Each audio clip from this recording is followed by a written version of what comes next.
26 જૂનના રોજ ઉજવાતા આંતરરાષ્ટ્રીય ડ્રગ્સ વિરોધી દિવસ નિમિત્તે વડોદરા શહેર પોલીસ દ્વારા ફેથ ફાઉન્ડેશનના સહયોગથી એક જનજાગૃતિ રેલીનું આયોજન કરવામાં આવ્યું હતું। કમાટીબાગથી નીકળેલી આ રેલી શહેર પોલીસ કમિશનર નરસિંહા કુમાર અને જોઈન્ટ પોલીસ કમિશનરની આગેવાની હેઠળ યોજાઈ હતી, જેમાં સમાજને ડ્રગ્સથી દૂર રાખવા અને નશામુક્ત સંદેશ આપવામાં આવ્યો હતો। આ રેલી શહેર પોલીસ કમિશનર નરસિંહા કુમારના માર્ગદર્શન હેઠળ તેમજ જોઈન્ટ પોલીસ કમિશનર નિલેશ જાજડિયાની આગેવાનીમાં યોજાઈ હતી। ડ્રગ્સના વધતા દૂષણ સામે લોકોને જાગૃત કરવા અને નશામુક્ત સમાજના સંદેશ સાથે યોજાયેલી આ રેલીમાં પોલીસ અધિકારીઓ, કર્મચારીઓ અને વિવિધ સંસ્થાઓના પ્રતિનિધિઓ જોડાયા હતા। ગુજરાતમાં ડ્રગ્સના નેટવર્કને નાબૂદ કરવા માટે એટીએસ, એસઓજી અને એએનટીએફની ટીમો સતત કામગીરી કરી રહી છે। સાથે શહેર પોલીસ કમિશનર દ્વારા તમામ પોલીસ સ્ટેશનોને ડ્રગ્સ વિરુદ્ધ કડક કાર્યવાહી કરવા માટે સૂચનાઓ આપવામાં આવી છે। લોકો ડ્રગ્સના દૂષણથી મુક્ત બને અને યુવાનો નશાથી દૂર રહે તે માટે પોલીસ દ્વારા વિવિધ જાગૃતિ કાર્યક્રમો પણ યોજવામાં આવી રહ્યા છે।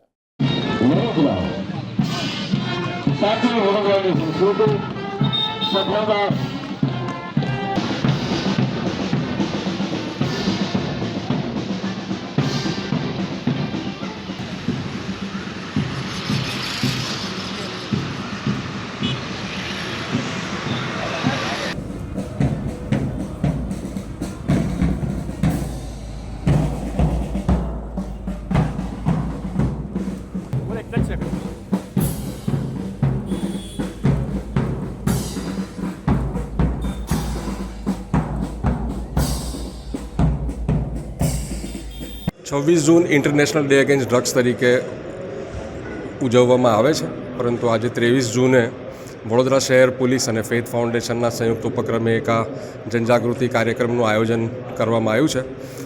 પોલીસ એ સપ્લાય દ્વારા જે સપ્લાય રિડક્શન જેને કહેવાય, કાયદા દ્વારા નિયંત્રણ, અને બીજો એટલો જ અગત્યનો કોમ્પોનન્ટ છે જનજાગૃતિ દ્વારા નિયંત્રણ, કે જે લોકો પીનારા છે, જેમને છોડવું છે, સુધરવું છે, તો એમને છોડાવીને આપણે ડિમાન્ડ રિડક્શન દ્વારા નિયંત્રણ કરી શકાય। એટલે આજે આપ જુઓ છો કે સમગ્ર પોલીસ ડિપાર્ટમેન્ટ આજે આપને રોડ પર અવેરનેસ પ્રોગ્રામમાં તમામ કક્ષાના અધિકારીઓ જોડાયેલા આપે જોયા, અને એ જે એક મિશન ક્રેકડાઉન કરીને વડોદરા પોલીસનું એક કેમ્પેન છે, જેની અંદર સપ્લાય રિડક્શન, કાયદા દ્વારા નિયંત્રણ અને ડિમાન્ડ રિડક્શનની અંદર ફેથ ફાઉન્ડેશનની ભૂમિકા આવે છે, કે જે લોકોને છોડવું છે એમને કાઉન્સેલિંગ કરવું, વ્યસન મુક્તિ કેન્દ્રમાં લઈ જવા, સારવાર આપવી।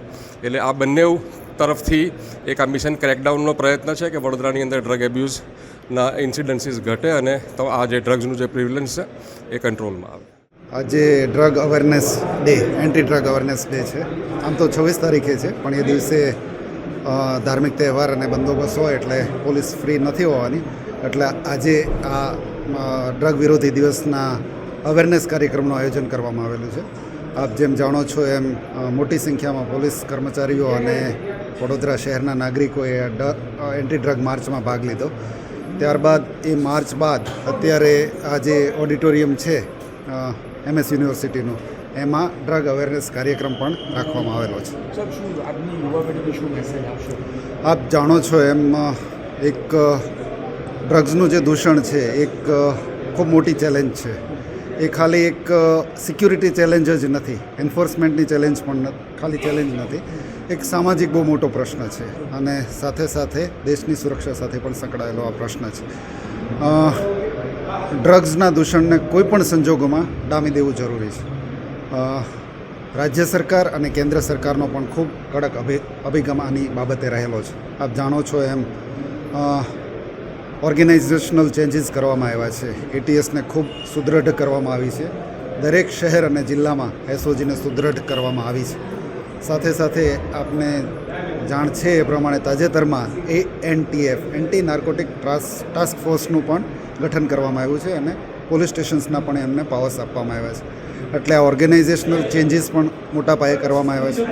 સાથે સાથે ઇન્ફ્રાસ્ટ્રક્ચર પણ ઊભું કરવામાં આવી રહ્યું છે, અને સૌથી મહત્ત્વનું જે લેટેસ્ટ ઇક્વિપમેન્ટ છે એ પણ સરકાર દ્વારા પૂરા પાડવામાં આવ્યા છે। એમાં ડ્રગ કીટ હોય કે સ્નિફર ડોગ્સ હોય કે ટ્રેકર ડોગ્સ હોય કે ડ્રગ ડિટેક્શન કીટ હોય, ખૂબ સારી અને એકદમ ક્વોલિટીવાળી આ બધી કીટ પોલીસ ખાતાને ઉપલબ્ધ કરાવવામાં આવી છે। અને આપ જેમ જાણો છો આપણા ડેપ્યુટી સીએમ સાહેબ કહે છે કે ડ્રગ પકડાતું નથી પણ પકડવામાં આવે છે. મધ દરિયેથી પણ વિશાળ માત્રામાં ડ્રગ્સ પકડી પાડવામાં આવ્યું છે.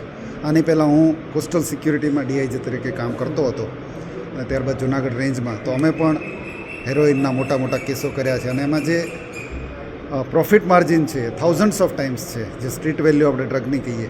એટલે આમાં ઇન્ટરનેશનલ સિન્ડિકેટ્સ પણ સંડોવાયેલી છે. એટલે જેમ મેં કીધું એમ આ ખાલી એન્ફોર્સમેન્ટનો ઇસ્યુ નથી, સામાજિક ઇસ્યુ પણ છે.